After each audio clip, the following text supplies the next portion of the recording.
You're listening to From a Certain Point of View, the only Star Wars podcast that has 2 episodes of The Bad Batch left. Oh, my Lord. What are we going to do? Well, first of all, we're going to talk about the third to the last episode on this week's Fact Putt. But first, let me introduce myself. Jason, the Angry Ginger Jedi guy, here, broadcasting live, Wookiee Poo Studios. Matt, where are you going from? I'm from Portland, Oregon. Okay. Also, I wanted to say, dude, another filler episode. Fucking nothing happened. Filler episode. It was terrible. Is that what people are saying? Oh, there's always some people saying that. Yeah? People say it every fucking week. Now, granted, if they had more problems with the last week's episode, I understand it was pretty quick. It did move the plot along, but it was pretty quick. Yeah, in and out. But this week, I'm like, come on, dude. This is like how they had to figure out how the fuck to get to Tantiss. And also, you're seeing the seeds of what the hell, Omega's planning to do. So, man, she is like the prison break queen. Yeah. Is that her special power? Is that what we're learning? Like, she just she just sees like the way out. Yeah. Well, I mean, I think we'll get into it more when we do the episode, but like her confidence level has just shot through the roof. She feels like no cage can contain me, Nothing. And she's clearly watched Shawshank Redemption a few times. Oh, we're going to get into that. Oh, yeah. Okay. I got a big, that was what stood out big time. It was Andy Dufresne. Yeah. This episode should have been narrated by Morgan Freeman. I know. Oh, by the way, side note for you, we can leave this on the show or whatever, but I was thinking, we'll keep talking about trying to get people on the show. I think one thing that would be great for us to do, particularly since we're doing these stories, is let's go find some of those, from a certain point of view, book authors, story authors, and get them on. Yeah, and they can really tell us what shitty work we're doing. Well, I don't think that we need to make them listen to ours or read ours, but I would say we could get into kind of how we do it from a more kind of, I don't know, perverted, I guess, angle at times, but also just to get into like the process of how they go about it, the parameters they're given, all that kind of stuff. I just thought that would be really interesting. So I think we should let's play a gimmick on them where like we take them through our story. Just like, so we brought you on and then just like start reading it to them. or be like, if this was going to happen in the plot, like, how would you describe that? What would you do? No, this is what I was thinking. What do you think? Oh, that's pretty good. Yeah. And then, like, what would you have him say there? Yeah. Okay. How could you do the voice for me real quick? Yeah. Wow. I was thinking the same thing. Great minds, Either that or you just start, walking through. We've written quite a few stories as well. And they're like, oh, really? Which book? Yeah. You can't really find it. Audio format. What do I call it? I call it the collective consciousness. There you go. If you would like to find our show from a certain point of skew.com, we're on Twitter at FACPApod. You can email us, FACPApod@gmail.com. If you want to leave us a voicemail, we went ahead and set up a number. We sure did. Thanks to Ro for some advice. It was like 638-FACPA77. You're close. It's 678-FACPA77. So that's 678-433-7377. It's easier to just remember FACPA77. So this is just another way for you, if you'd like. We do a FACPA answering machine segment on the show. Right. And so this is just another way to hopefully make it easier for people to send stuff in. If you got thoughts, if you wanted to do like Ro was going to do and just call up and breathe, that's fine. But whatever you want to do, we will take it. So please. Did we get some heavy breathing from him? Did that happen? Not yet. Ro, you piece of shit. We went ahead and put all this work in, and by we, I mean Matt, and we have a phone number because you wanted to leave a voicemail, and you left us nothing. Next week. You left us on the goddamn floor, Ro. Next week, he's got to do 2 then. Yeah, that's the rule. So, speaking of all those things, speaking of all that interaction that we crave, we reward you with that by doing a giveaway every time there's an active show going on. And we're doing another one. You can win some 80s era Kenner action figures, Prune Face, Rancor Keeper, and Emperor, as well as some merch or some stickers, things like that. So the top 3 picks.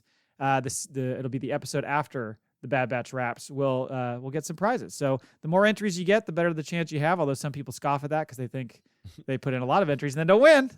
But you do get better chances. That is how it works. I don't know if I've said this before or if it's my inner monologue. But every time we talk about giving these toys away, all I can hear in my head is, no, sir, I did not catch you playing with your toys again. From Spaceballs. Right. Every time. Ooh, do they have Spaceballs figures? I don't know if they ever made it. I mean, I'm sure Fuck, like that would be great. somebody made like a knockoff line or something. Those would be 25 great. years after Spaceballs was out. I really hope somebody did, or if somebody has a plan to do so, because those would be fantastic. Fuck yeah. Yeah, all those things you do, though. Tweet at us as far as answering our question of the week. Send us an email, send us a voicemail, leave a review, all those things, especially the writing of a story, which we're working on a collection of stories that we did. We did this back on February 7th for Star Wars Podcast Day. Trying to do it again for May the 4th if we get it together. So if you want to send us something, send it over. We can help you massage that into something that'll work. Yeah. We can add some audio. We can add voices. Whatever you need to make it happen, we will be glad to do it. Happy to do it. Yes. And all those things earn you entries in that giveaway. So please participate. On the show today, we've got question of the week. How will it end? In the news, we've got new Jedi Order script. We're going to go into the Bad Batch, episode 13, Into the Breach. And then we've got, holy hell, 8 emails in the Maul Bag. Count them 8. Yeah. I'm guessing that's because I put a threatening message out there, which, you know what, kind of irks me. I mean, I'm happy that someone's trying to save the old blue fucking idiot, but now he gets to stick around because I threatened to murder him. I forgot what I did. You were going to murder Max Rebo, right? Isn't that what you were going to do? Right. It was worded elegantly, I'm sure. Yes. Fact by answer machine, no voicemails. No. Yeah, nothing. I meant to take that off. Sorry. I'm just reading the prompter, man. Yeah, sure. Right. All right. Question of the week. I said, what will be the final scene? We talked about this last week, make people make predictions. And I thought I'd get a little more specific and just say, what's going to be the last scene we see in the Bad Batch? Well, because I haven't looked at these yet. So let me guess. Knowing our show and how much we fuck around and make shit up, everyone's response is just fucking around and making shit up. Yes, kind of. There's some legit ones. We didn't get a ton of responses this week, and that's okay because a lot of times we get a lot of responses. And we're always happy about that. But this week, a smaller group, and that's okay. So first up is Ro from Scarif Scuttlebutt, previously mentioned. I know what I'd like to see, but I don't think it will get that dark. Perhaps the group will separate in obscurity rather than be wiped out by Palpatine's right-hand man. Oops, did I say too much? And it's a shot of Vader. That's like an even sadder ending. Like if they just kind of just go off into obscurity. Rather than have some big dramatic down in a blaze of glory moment. For like the next 30 years, everyone's just wondering, whatever happened to the Bad Batch? Could you imagine if all the Bad Batch are lined up and they're all facing Omega like we did it, we finally got away, everything's good now, like Tantiss is behind us, Tech has shown back up, he's still alive, and then you just see the red saber go swipe all through their heads, all their heads fall. That would be... Yeah, and then just fucking... Omega's just like, holy shit. Right. 5 heads on the floor in front of her. Oh, my God. Oh, that's my ending. Okay. Adelphi Rangers, you know it's coming. We'll see a time jump. Point of view is of a fully grown Omega walking up to an X-Wing pilot, and then the point of view switches, and the pilot is Carson Teva, of course. Shocking and this revelation right here. This leads to the next animated show, Rangers of the New Republic. He wants that show no matter how he can get it. He pulled it in. That wouldn't be bad. No, it would have to be called Omega and the Rangers of the New Republic. Of course. That wouldn't be a bad way to do Rangers of the New Republic. As an animated show, that would work. That's true. That would be kind of fun. I think it would. Yeah. I mean, if they want to get it done somehow. Next up is Max Rebo Experience. It's a downer, but I wish it could end like Clone Wars. But it won't. Wrecker is too innocent to kill, and Hunter will want to sacrifice himself, but Crosshairs won't let him. Crosshairs, I love how he puts the S, and Emery are redeemed and probably need to be sacrificed. Ends on some idyllic planet. And he's got a picture from the last episode of Clone Wars, season 7. I'm going to be honest. You read this, and it was written by Max Rebo, so I didn't pay any attention. But also, I have thoughts about the last one. But because my brain's not working, because we're podcasting, I dropped a name. But my idea is they make Rangers of the New Republic, and they bring back... Filoni's character? Who? What's her name? Cara Dune? Yeah, they bring back Cara Dune, but it's voiced by the other MMA kickboxer girl. Oh, Ronda Rousey? Yes, Ronda Rousey. Now that would be a twist. Yeah. So I mean, essentially what Max Rebo is saying is he's thinking there's no way they're going to kill Wrecker. And I agree. I don't think Wrecker dies. Yeah, no, I don't either. And he says Hunter wants to sacrifice himself, but Crosshair won't let him do it. And I think that might be that Hunter could die, but I think Crosshair's dead for sure. And Emery Carr we'll get into that too as we get into predictions. I think she's might be not long for this world as well. You think? I think so. I think there has to be a sacrifice on Tantiss from somebody who's there. Like she sacrifices herself for not just Omega, but all the children. Yes. Yeah. Because, I mean, they're building this up for her to have this, she's very sympathetic to all of them, right. and she has a heart. And so you would think that she's going to have to make she's certainly going to help them in some fashion, but it might end up costing her. What if they spin this off into like more than one animated show? Like one animated show is we get like all the fucking clones going to war for themselves, right?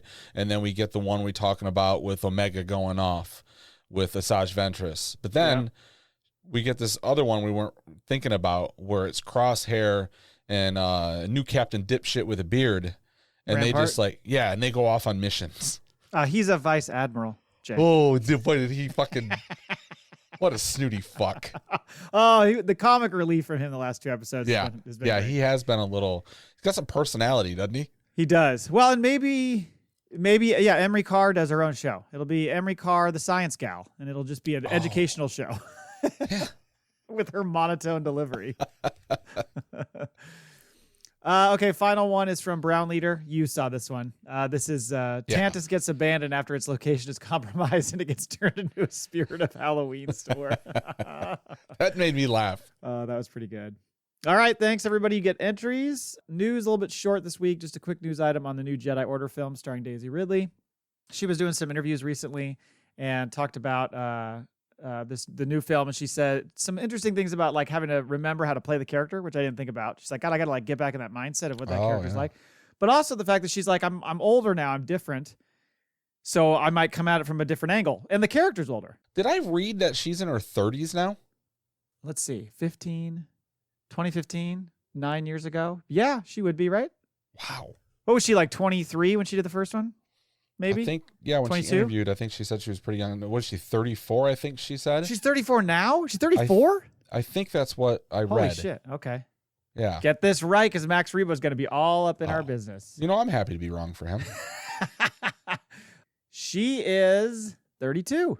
32, okay. 32. She was born two months before I graduated high school.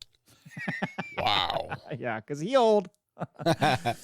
But, the character's going to be older, and it's interesting because it's like, how different is her character going to be? She's obviously this hopeful, bright-eyed character in the first series.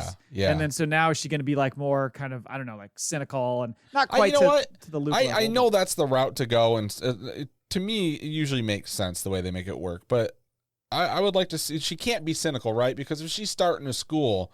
like what if she goes the route of like the old Christian, like she's a nun, just starts slapping hands and fucking gets the ruler out? Yeah, she's got a bad habit. Oh, I wish everybody could have seen the eyebrows raised when you did that one.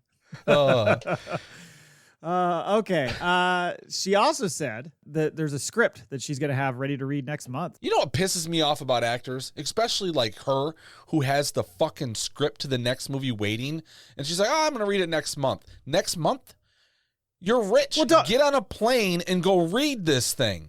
Do you not think she has the opportunity? Like they're telling you it'll be ready for you next month. I don't think it's like, hey, it's sitting here, and she's like, I'll get to it in a few weeks. I don't think that's okay. It'll be ready for her next month. I thought she's like, well, I'm gonna go read it next month. I got a couple of days. I'm flying out to California because they're not sending this over fax.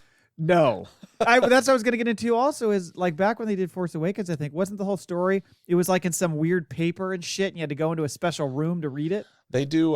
They print on red paper. Yes, because it's harder to photocopy because the red and the black don't separate on copies. Oh my God! So there's a lot of scripts that do that. Or if you're like Quentin Tarantino, you print one script and then you take it to their house and you watch them fucking read it, and then take it back with you. Yep. Yeah. There's only one. Let them read it. That's what was in the briefcase in Pulp Fiction? Yeah, probably. Yeah, after the Hateful Eight leaked, and he said he wasn't doing it. Is that when he went and did whatever he did? But he ended up going back to the Hateful Eight, but obviously it's out. But I think that was when he started being real strict. Well, I understand it. Yeah. It's in every profession, Well, was it Scream 2? I think Scream 2, someone leaked like the whole movie. They had to rewrite the intro scene. They changed everything around and completely rewrote the ending because it was on the internet. Have you ever read about like how did like M. Night Shyamalan keep his scripts from getting around? Like, because that, I mean, every fucking movie he does is massive twist. Well, I think it helped at first because no one gave a shit who he was, right. you know, but then after you've seen a couple of movies, then I'm sure he had to keep those things on lock and key. I would think Same so. with Terminator Salvation. It leaked real early that, the main character, John Connor, was a Terminator. So they had to go, I think they swapped who became, I can't remember if it was Connor or the other one, but Kyle Reese, was it? I can't remember which one they changed. Have I not seen Salvation? It's the one where Christian Bale is known for having his breakdown. Oh, right. Right. Yes. Okay. I got you now. Oh, I say it all the time, and now I can't think of it. Oh, good for you! That's what he's yelling at the guy, the light guy or whatever. Very intense, that Oh, Christian man. Bale. He would be great in Star Wars, by the way. Yeah, he would. So she's got a script she'll be looking at. I mean, that makes you just think, well, casting's got to be underway. That you would think that production's maybe end of the year, maybe starts. I think that's true, yeah. Yeah, they're focusing on the Grogu Mandalorian thing first, but if that movie is going to be the one that comes like December of 26, you kind of have to start about 2 years in advance or at least 18 months. Yeah. So, yep. So that'll be soon. By the way, have you seen that movie she did recently that I don't know if it's out yet? The one where she's like, oh God, what's it called? She's the swim lady? She's working at this company and she's very reserved and quiet, and it's in this like small town and all the colors are real like kind of green and drab. Is it the one Everyone Must Die It's something like that. I have bad thoughts about people or yeah. It's something like It's that. got a weird title. Sometimes I think about death. Is that what it's called? Sometimes I think about dying. Sometimes I think about dying. That's what it is. Yep. Yeah, and it's very much her in a different role than she's ever done. But yeah, it's filmed in Astoria where like Goonies was filmed and Kindergarten Cop and shit like that. Fun fact. Different take though of a different take. story. A little bit more serious, a little more gloom, low it looks key. like. Yeah. Okay, that's it for news. Moving on to the Bad Batch. So I mean, I had a couple different titles I would have gone with. You mentioned the one, would it be like Tantiss Redemption or the Tantiss Redemption? Or the other one I had written down was Rampart's Rampant Sassiness. Yeah, I like that. The return of him has been a boost to the show, frankly. Like his attitude, his lines, I mean, pretty fucking hilarious. No matter what you think about him. Before he was just this smug prick. Now it like really works from a comedic perspective. Well, that's the thing, right? Is like I think bringing him back was like, what can we do that I guess diverts expectations, right? Because he's still the same asshole. Yes. But it's sort of like you're getting the asshole who he always was before he was in the military, He's just like some snooty fuck that hasn't been on his yacht in a while. Yeah. So he's moody. This is the version we're getting. This is like college Rampart. This is what he was like. College Rampart. Okay, so Into the Breach. It starts out and it opens on Tantiss. And the fucking music hits you right away. Yeah. We'll get into this more a little bit later when we do the Maul Bag, but a lot of people are noticing that they never noticed the second mountain before in the background. Mm-hmm. Did you see that? And I went back and looked because I was like, has it always been there? I went back and looked, and sometimes it's kind of obscured by clouds, but there's a few shots where like you can see the lights on that mountain in other scenes, but I just never even thought about it. And I think a lot of people didn't even notice it. I think this was more of a prominent thing because it didn't catch me off guard. And then when I was seeing someone on Twitter, I think today, or write something about it, it was like they couldn't stop thinking about it. They thought it meant something. I was like, we've seen that before. I just didn't pay attention to it. Okay. I mean, our last episode was called Sister Mountains, but that was about Pabu. See, we were just ahead of the game, baby. And what's happening over on Right Booby, because there's always the one that's a little more perky than the other one. And then the other one, from what I hear, goes left. Yes, kind of like the bend on a dick. Yeah. Yeah. So we've got all the cloning and the prisons and the trafficking over on one, and then we've got the Jedi cloning happening over on the left one. Is that what you think? Yeah, so they're going to destroy one of them. The Bad Batch is only there for one mountain, right? So now we get to blow one up, and we still get the other one for the movies. Like they're going to leave, and on the way out, they're going to go, oh, fuck. They're going to see the other mountain and go. No, they're not even going to. They're going to be like high-fiving fucking success. And then it's going to cut over to like some freaking trooper like takes off his helmet. How do they not see us over here? I thought maybe the other mountain was like where they kind of go to chill, like where the workers live. And, that's where like Hargrove lets his hair down. He's it's residential. Hargrove's like DJing over there and fucking, drinking It's like heavy. Olympic Village. Exactly. Fuck fest. Yeah. Then we get this shot of this different Imperial scientist, which I don't believe we've seen before. We'll go ahead and call him Dabney Coleman. And I mean, look at that stash. It's fucking Dabney Coleman. And he goes into the vault, turns on the lights, opens everybody up.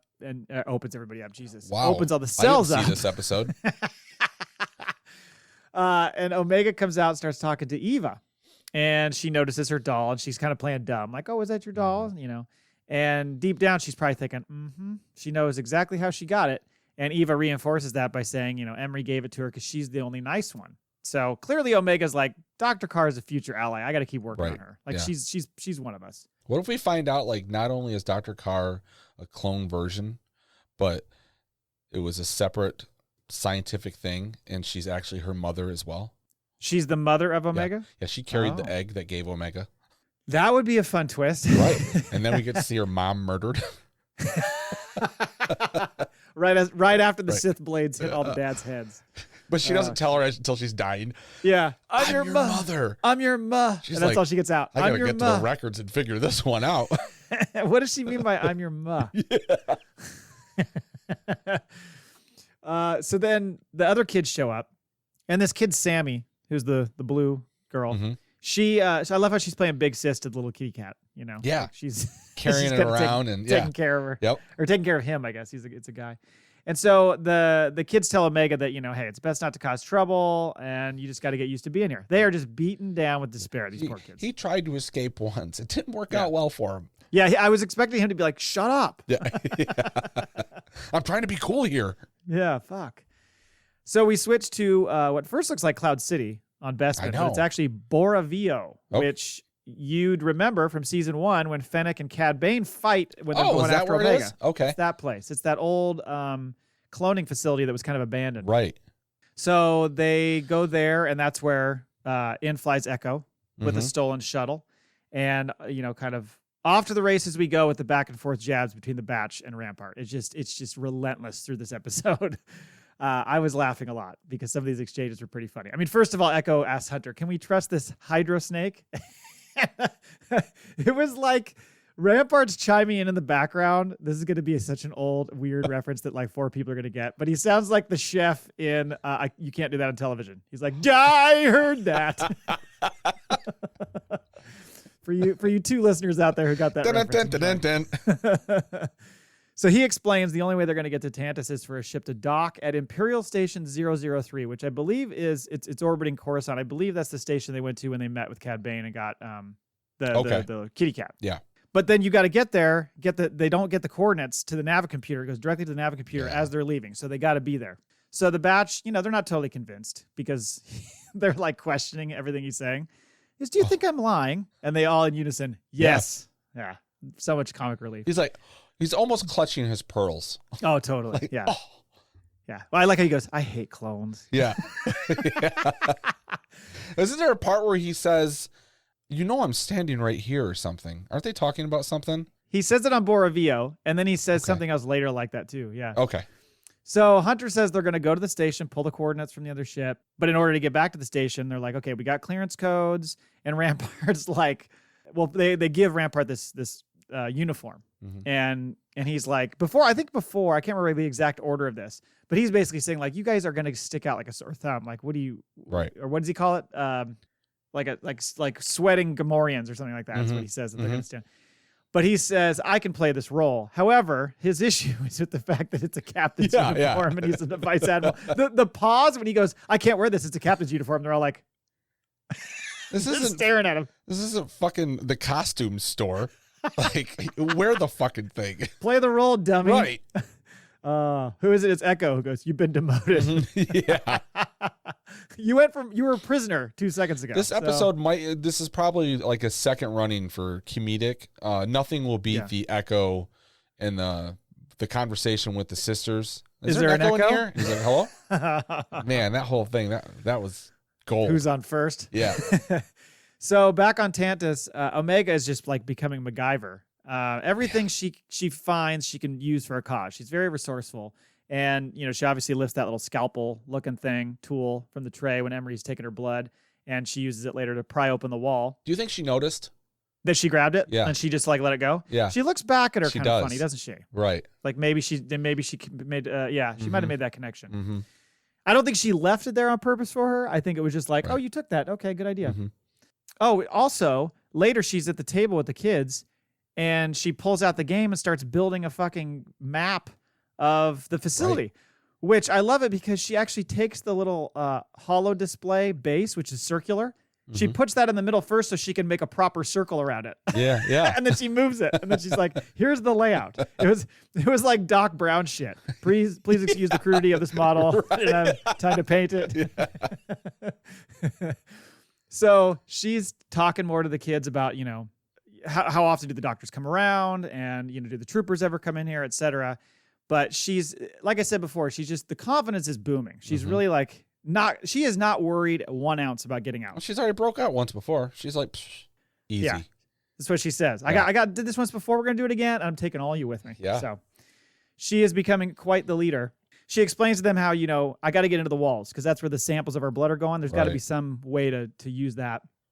And we also get this fun little exchange. I forgot to write the name down. Who was the other doctor, the woman doctor or scientist? The one that's the villain of the week? Yes. Yeah, I can't remember her name. I didn't get her name. Anyway, the villainous doctor. This funny exchange with her and Emery, where she's questioning Emery on like, why did you bring Omega here? She's like a troublemaker. She's like, I'm the head scientist. Yeah, I know. She pulls motherfucker. a rank. I love that move. So later, Omega takes the opportunity to go into the cell, pry it open. Mm-hmm. All the pieces fall down on her. All the pieces fall down and go clang, clang, clang, clang. And she sees how there's like kind of the shaft behind the wall where she can, sneak into, crawl through. And like you said, the wall pieces fall. That doctor comes walking down, and she manages to put it together. And yes, this is what I put in my notes is the Andy Dufresne maneuver. I was hoping so much that when the doctor walked in, there was going to be like a poster of Tarkin in an undershirt and tidy whities over the wall. That would have been pretty good. Yeah, because it was going to be one of those things, right? Either she got it back together just on time, but there's nothing to put on the wall. So I was like, okay, I thought maybe she was just going to be like standing in front of it, block the hole. Yeah. She got it together pretty fast. Mm-hmm. Oh, I think I forgot to mention too. We kind of get this Andor vibe in the last scene when they go back to Tantiss and they come over the top. That shot? And you see like the circular shot, and then they go in the vault. You see the circular shot. It melts right into the next one. Yeah. Kind of reminded Very me much of Andor. so. Yeah. So it's go time for Rampart and the Batch back on the space station, which they come into. He's cleaned himself up, Rampart. He's trimmed the beard. He's cut the hair. He's showered. He looks nice. Good. It's like it's like the dad batch just sent him out on a date. They are. I'm sure they gave him something nice, smell nice. And he has, he brings up the point about them sticking out because, how do they not notice this? These guys kind of spray paint or remove whatever the markings on their gear, but there's still this like armor that nobody else wears. Yeah, I know. Is it just because we're in like this transitional phase of troops where people are just like, oh, they must be some other troops? That might be, yeah. I mean, it works better that at least it's just armor and not like painted with skulls and shit on it. Yeah, so that certainly helps. Yeah, but it was kind of like a sad thing to see, like like thematically, it's like we're killing the batch. Kind of slowly, we're turning like they're going away or something. So reverting us back. Yep. Yeah, taking away our own little flair. Their flair's gone. Their personal identity. So we get back to this. They get to the actual station. Hunter reminds Rampart, "Hey, just to remind you here, they fucked you over. We got you out. So remember whose side you're on. He's totally going to screw them over, right?" Oh, the minute he gets a chance, I think. Yes. Yeah. I think that's going to happen when they get to Tantiss. Or like, well, I don't know if because that's that whole plot move where like he tries to turn them in so that way they look at him and give him back his rank or something. But yes, you think that's the move, or is he smart enough to know, oh, I fucking escaped from an Imperial prison? Doesn't matter. I'll just have to go back. I think his whole mission in life is to be back. I mean, he says it at one point. Oh God, I've missed this. Yeah, that's true. He wants to be back in that role. Right. So he's going to see it as, if I turn these fuckers in, I'm going to wipe my rep clean, and I'll have turned over everything they wanted. So surely I'll be back in my old role at worst. Yeah. I don't know. That's what I think is going to happen. He's just going to wait for his opportunity. So they come in, they get questioned by this lieutenant, and that's when Rampart steps in and says like, tell him that this mission is is classified. And I love how he goes, if you have an issue with that, Talk to Tarkin. And the lieutenant's butt cheeks just immediately tighten. He's like, oh, shit. This guy knows Tarkin? So they make their way to the control room to find out how to get the coordinates from the ship. And this room is just straight off the set of A New Hope. Oh, yeah, it is. I mean, it is the exact room they went into. No problem here. Thank you. Right. Well, it's a combination of that and of the room they first go into when they get off the Falcon and they're waiting. Where C-3PO's in? Yes. Where he's got and the comm? And Han's, and Luke's trying to convince him to go after Leia and all that. Right. It looks just like that, too. Yep. All of this looks very A New Hope era. Well, I mean, even the fact that they get they steal a ship with coordinates and all that, that's like stolen right from what? Empire. Yeah. Yeah. No, Return of the Jedi. When they take the command shuttle. Yes. Yep. Right. Oh, so they discovered that the scientific ship is heading to Tantiss, but it won't get the coordinates until it's actually like taxied out into space. Right. Oops. Yeah. So that makes things a little more complicated. So Echo decides, okay, I'll sneak aboard. I'll disable the sensors. We can all board. Echo just again is ramping up Echo the hero goes full ninja. He's like, I mean, dude, I had the whole season off. I got a showboat. Did you know he had that much dexterity? He is flipping and flying all over the place. Yeah. Well, it took him a while to. I mean, he's been rubbing Neosporin on that body for 3 years now, healing up. Then you get this shot of Wrecker chilling on the ship or chilling with the ship. Mm-hmm. And I don't know if he's like getting a snaps in or what, but he is not paying attention. And Lieutenant walks up. He's sitting there playing on his phone. Yeah, The Lieutenant walks up and is like, you need to show me this, this, and this. And he goes, okay. And then he, knocks him out. And that's when he informs Hunter, like, we're at a limited time now. Right. Somebody's going to figure out he's gone. Clock's ticking, dude. So Echo heads down, sneaks onto the ship, like you mentioned. And he's smart because he realizes he's got to go up one of those pneumatic tubes. Yeah, like that's cool. Like he's depositing a check at the bank. Yep.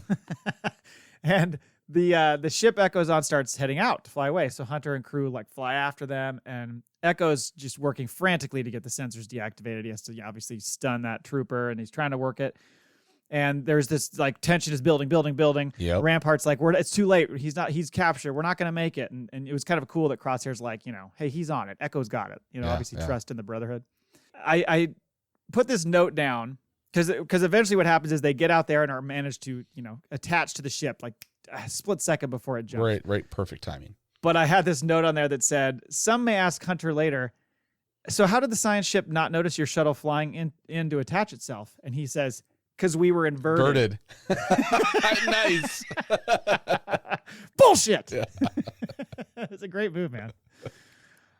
Did you think, by the way, before they got that, when the tension building, did you think for a second, oh shit, Echo's going to go and he's going to have to find a way to get them a message and they're going to have to find their own way there? Or did you always think they were going to make it? I thought they were going to make it only because we just saw this happen where they didn't get to Omega on time. Yeah. Well, not to mention we got 2 episodes. Yes, exactly. Yeah. So they're running out of time. So that's it. That's the episode. The next episode is Flash Strike, which makes you think, okay, we're moving in. We're making, the plan is coming together. How awesome would it be? What a set of balls on the creators and crew if the next episode is a Mandalorian episode.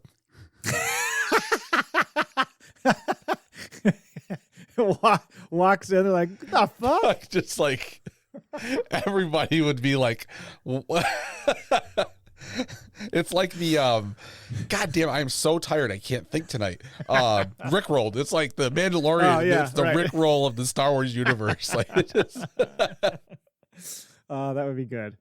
There's a lot of questions I have. One is Echo gonna just like drop them off and fuck off back to get Rex and crew? You know what I mean? So since he now knows where it is, because the cavalry is coming in the final episode. Right. So maybe he's like, I'll go get the guys. He takes the ship. Yeah, and fucks off with it, and they go infiltrate or whatever. That's the only thing I can think of. And then you're gonna get this great moment in the last episode, a la Endgame, where you're gonna hear Rex's voice go, on your left. Oh. Yeah. That'd be awesome. How far is Omega gonna get in her escape plans? She's gonna get in that shaft. I think they're gonna get in the shaft. I think they're gonna get the shaft, and then the dads are gonna show up. Okay. Yeah. Or it's gonna be one of those Scooby-Doo moments where everyone's running through different fucking doors, and then they run into each other. I was also thinking, not to put it on a bad note again, but I just keep laughing at ways that they could end this show in such a horrible way that everybody would be like, fuck you. And that is that she gets out just as the batch gets in. They get locked in lockdown. End credits. Oh. Swap places. Yeah, that'd be awesome. Omega's like, fuck. And then but she escapes but doesn't know where Tantiss is. So then they create a whole nother series of her trying to figure out how to get back to the... Oh, God. Remember when we said the series was ending? Well, sort of. Right, yeah. The next series will be the Joni Loves Chachi to Happy Days follow-up. I put the note here about Rampart fucking him over, which I think will happen. I do think there's got to be a fun moment at the end where you've got Rampart and Hemlock tied together and they fucking hate each other's guts. Or that's the twist. Like they were roommates in Imperial College. You know? And it's like, two of us now. Or so you think they like each other or you think they hate each other? No, my joke was like they're like best buds, but no, I think what would be awesome is if he fucking hates Hargrove, yes, and kills him. Oh man. Yeah. Also, if they don't cut to an end credit sequence with green bitch's head on a pike, I'm never watching Star Wars again. God, I know. I need her to be dead. I feel like they're holding on to her because she's an interesting character, right? So she can pop up somewhere else or whatever, but I mean, at this point, we're not going to, like, how is she going to come back into the show? There's no way she can come back right. in. Like I said last week or the week before, whatever it was, we're not going to get our Sid death scene, and it's sad. But yeah, the only way I want her to pop back up is if her dead body is popped up on like some top of some water, just floating face down. Fucking hate Sid. Let me see what my other notes. Oh, I said, does Omega get all the kids out, or do you think Emery makes... What'd I say? Do you think she gets all those kids out, and do you think Emery makes it, or does she have to sacrifice herself for the betterment of her sister? We kind of already talked about that. I think Emery's going to have to find a way to help the kids and Omega escape. I'm not sure it's just the batch getting her out. I think it's her being helped by Emery, and maybe Nala Se. Nala Se is... I think we're going to see Nala Se one more time in this series. Yeah, we would have to, right? I think so. Whether she dies or not. We'll see. We going to see CX2 again? I think so, yeah. We haven't gotten any answers with the special guy that's, you know, in his fucking foggy coffin right now. Right. What else? We haven't seen Batcher. Is Fee going to show back up with the cavalry? Batcher's going to come up in a Maul Bag, so we'll get to that. Oh, okay. Yeah, good point about Fee. Right. I don't know. So Batcher's got to be with Fee, right? Otherwise they just left Batcher somewhere. I think, well, we'll get to it because it's going to come up in a question here. We'll get to that. But it would be interesting if if they do actually do the CX2 thing as tech, you know, where he's like got his gun drawn on them or something and his helmet is removed and they realize it's tech. And then from behind, Fee goes, "Hey, Brown Eyes." Like, oh! And then she shoots him. She shoots him, stabs him in the throat. He fucking turns around and his eyes are green. She's like, "You're not Brown Eyes." Oh, that's funny. Well, that's it. Any other predictions? Or guesses for next week? No, I really don't know where this is going to go. Like we've talked about whether Tantiss was going to get blown up. Is it done for? Is it do they just leave and it kind of fucking sticks around more? I just started reading Heir to the Empire again, and I mean it's been 20 years longer maybe. This is a new book for me. I don't remember any of this shit. I'm still on book. This is the one with Thrawn and all that, right? Yeah. Yep. I'm still on book 3. I have not finished. I'm about halfway through book 3. So yeah, Tantiss is all over this thing. Yeah, and I've never read the third book. Okay. I have all 3. I read the first 2. I've read Heir to the Empire a couple of times, but yeah, it's been so long. This is like I don't know. Well, first of all, I'm like Luke and Leia and Han have been in like one chapter. In the first book? 1 or 2 chapters. How far in are you? I don't know. We get a lot of them. Yeah, I know we do because I have thoughts of it, but like it's Thrawn, it's George Seaboeth, it's Mara Jade, this new what is he like? Whatever the crime kingpin guy is, I forget. Is it Card? Something Card. Card. Yes. Yeah. Card. Yeah. Yep. Yeah. So I'm a lot of them. You get a lot of Luke and Leia later. I mean, obviously there's differences. They've got twins in that fucking book series. Yeah, you know, for instance, there's things that are going to be different that you're going to sort of meld together. Right. I would be surprised if Tantiss is totally destroyed, but something has to happen to derail it. Because how is it this active and this far along? That's the thing. And then we don't get shit till later. There's got to be something that fucks it up. Yep. All right, let's go to the Maul Bag. Let's do it. All right, I forgot we used to have a drop for the Maul Bag, so I forgot about that. Oh, you haven't put it in? Haven't put it in forever. Yeah, it's been a long time. Email number 1 from Max Rebo Experience. I hope you had a satisfactory Eclipse Day. Did you, Jay? Did you get your glasses out? Didn't even fucking look at it. Yeah, I didn't. Yeah. We were in a good position where we were anyway. Oh. No, there was we were supposed to be in a pretty good spot for it, but I was at work and I was like, yeah, I'm busy. I talked to the Arthurian historian and he said it went he's like, I was in a perfect spot in my house. He said it was fucking weird. It was trippy. I heard it dropped 11 degrees. Who was I talking to? That's creepy. Yeah, when it went full, and it was at its darkest, it was it got cooler and dark. Yeah, it's really weird. And then just started warming up again with sunshine. Weird. So maybe he goes on. So maybe my hot take was squashed by the Tales of the Empire trailer. How's this for a prediction? The next Star Wars animation show will be a remake of My Two Dads with Crosshair, Rampart, and Omega.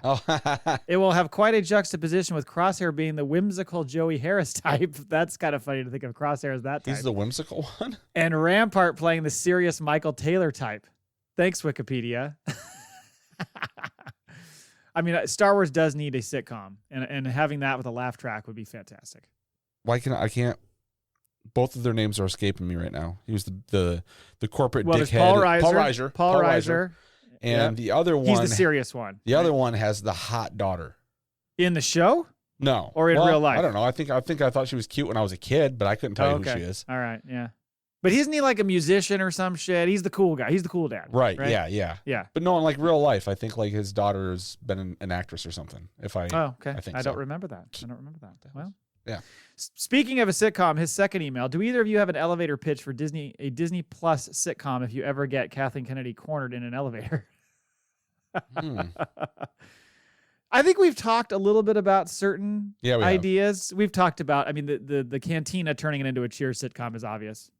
The whole Cyril Karn thing, I think we talked about as far as the mother and Cyril and just what you could do with that. Kind of a almost like I don't know, you could do some sort of creepy thing with their relationship, but also we joked about everyone loves Raymond.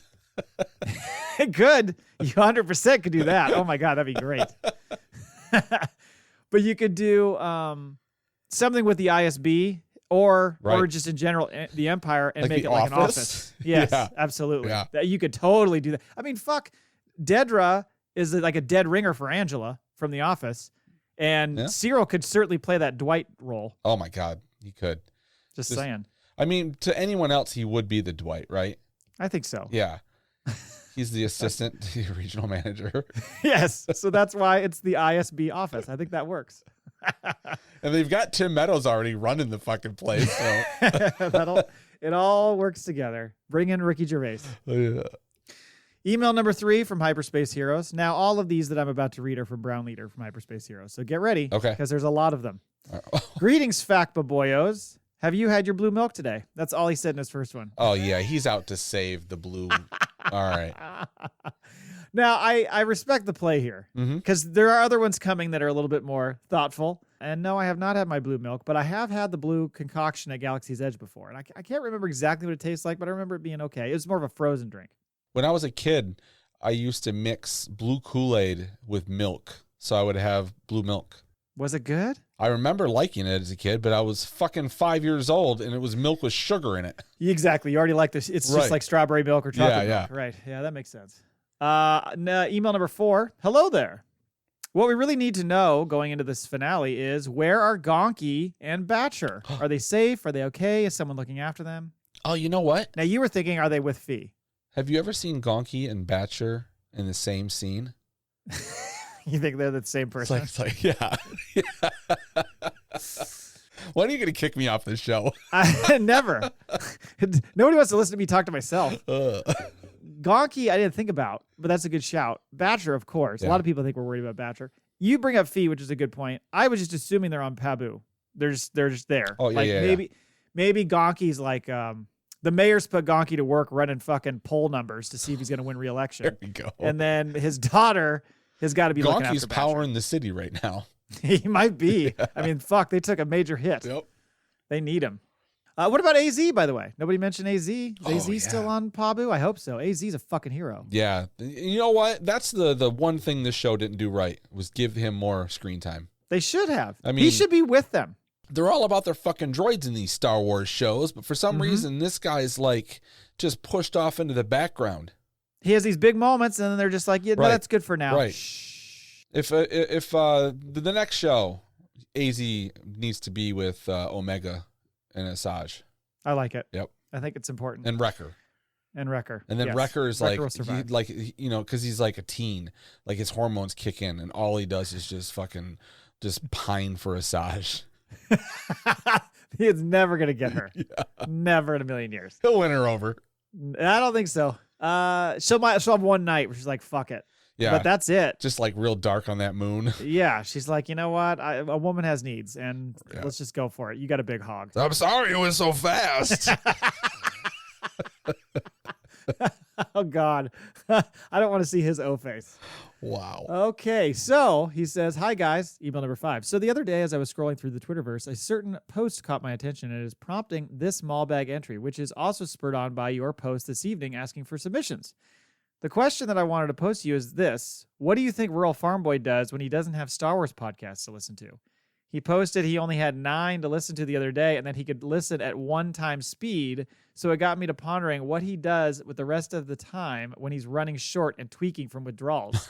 Later, Gators. He says, P.S. We see you, Rural Farm Boy. Rural Farm Boy, we see you. I think he's got like a 5-gallon drum of paint, and he goes out and just starts painting the pigs, and he calls them blurgs. Painting the pigs. Yeah. I thought you were going to say he was huffing the paint. He does that too. I don't know. I was thinking he just like guts feral cats and makes them into tennis rackets or something. No, just kidding, Rural Farm Boy. Go to my shop and buy a lamp. It's made from human skin. First of all, by the way, I hope he's not listening to our show at 1x speed because we will sound drunk. How do you listen to podcasts these days? Do you listen? I always listen on 1. I can't listen to a faster speed. It drives me nuts. Oh, you can't? See, no. I have to. I listen at 1.5. And then when I listen to regular speed, I'm like, Jesus, these people are slow. No, they're not. They're speaking normal. It does take getting used to. I will say that. Some people, I mean, I think when it's in its heyday, when there's like a live action series going on and they're just pumping out Star Wars episodes, I think Rural Farm Boy does 2x speed. That's nuts. Brutally hard. Jesus. And he retains the information. The man's a fucking wizard. I don't know. Anyway, number 6. Hey, Matt and Jay. Was wondering when you guys can come back on the show. The Acolyte might be a great time to do a crossover episode. Keep it in mind and let us know. Plus, if it takes much longer, I might accidentally give away Jay's call sign. That's right. You get a call sign when you go on there. Fucking excited for this. Yeah, I'm Brown77. Let's plan something. Yeah, Acolyte's a good opportunity. We'd love to go back on. Well, you haven't been on, but we'd love to go on. That'd be great. We would. Let's do that. All right, email number 7, 2 to go. Hey guys, trying to come up with another witty entry in order to spare that poor musical elephant, but I'm running out of ideas. So let's try this. This is a good one. Kaz, Perrin, and Cyril Karn are locked in an apartment with you for a year. You can only kill one, but have to live with the other 2 for that time frame. Who's going and who's staying? Deuces. Now, I have a guess for you if you want me to go, or you can go. Oh, you don't even need to guess. Cyril is staying. You don't hate Cyril. So he's one of your roommates. Right. But Kaz is getting murdered, and you're going to murder him many times over. You will keep Perrin, even though you hate Perrin, because you can't stand Kaz that much. I will. It doesn't say I can't harm another person. I will wail on Perrin with Kaz's dead body. You ever see those videos where like a monkey, like a big ape, has like a little monkey, and he just like goes around slapping other apes with it? What kind of movies are you watching? What kind of videos are you watching? It's on YouTube. Jesus Christ. Check his history, folks. I saw. Well, I usually don't like come across those videos, but it came up like a week or two, and I had to watch it like 3 times because I'm like, is that a fucking monkey? I had to watch it 3 times. I'm like, you realize the more you watch these, the more they're going to come up, right? Yes, I do. There's an algorithm. But it was it was like only like, I don't know, 8-10 seconds. It was a short one. But I'm like, I'm watching it and I'm like, is that a fucking monkey? Is he beaten? Like the thing is, okay, it's graphic. Sorry, listeners, you don't need to hear about it. But that's what I can think of right now is Perrin would just get like a prison beating. Yes. He'd be sleeping in his fucking nice silkies, and I just come in there with the dead limp body and just start beating him like it was a pillowcase filled with soap. Like Rampart's body was last episode. Yes. Yeah. You and Perrin do have something in common, so there is that. So our lust for Mon Mothma. That's right. Maybe you'll have one night where you're just like, you know what? Let's just be bros for a night. You might. Who knows? But most of the time, you're going to want to kill him. Bros? Oh, yeah. I'd want to.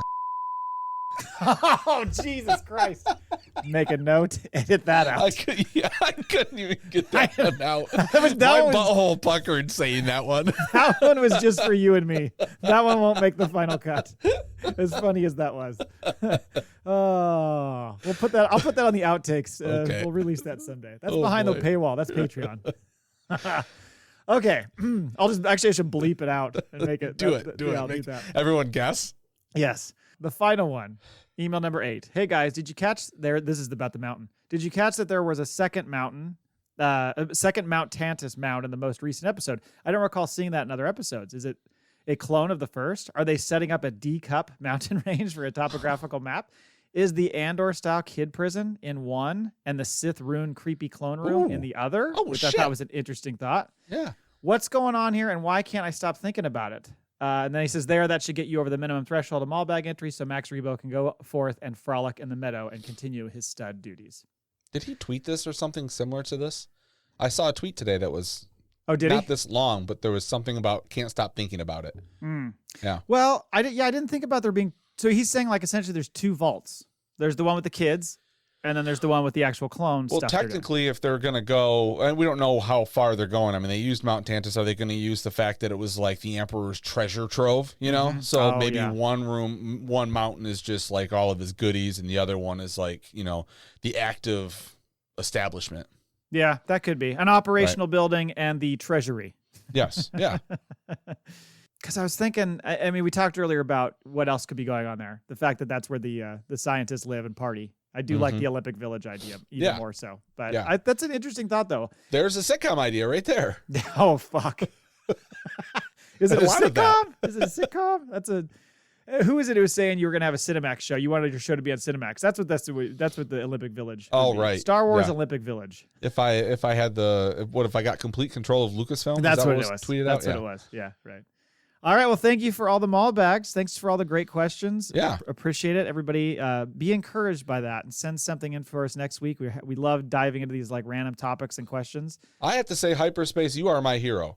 I mean, I'm always asking for emails, and not only did he follow through for that, but he saved the little blue guy. Right. The elephant that will not be named. He may have done this before. I know Laybourne did this once, but it was like literally like two words. And the next word. You're right. This is a little bit of a cheat. I don't think we've ever had 8 emails, though.